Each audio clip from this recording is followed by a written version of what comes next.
আমার জন্মদিনের কেক, আর এখানে দিদি বলে লেখা রয়েছে, কারণ আমার বোনাই নিয়ে এসেছে, ওই কারণে ও দিদি বলেই কেকের উপরে লিখে এনেছে। আমার নামটা এখানে নেই, ওই কারণে ভেবো না যেটা অন্য কারো কেক, এটা কিন্তু আমারই কেক, জন্মদিনের আমার। আর এখানে কিন্তু আমাদের সবাই আমরা রেডি হয়েছি কেক কাটার জন্য। আর আমাদের সবাইকে দেখতে কেমন লাগছে অবশ্যই কিন্তু জানিও।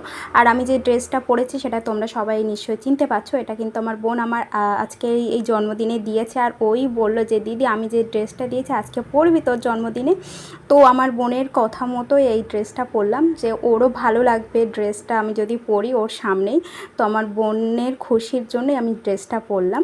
তো কেমন লাগছে অবশ্যই জানিও সবাইকে, শুধু আমাকে না সবাইকেই কেমন লাগছে অবশ্যই জানিও। আর এখানে কিন্তু আমার এই আজকে জন্মদিনে কিন্তু এখানে আমার বৌদি আর আমার শ্বশুরমশাইকে তোমরা দেখতে পাচ্ছ না, কারণ আমার শ্বশুরমশাই খাটের ওপরে বসে রয়েছে।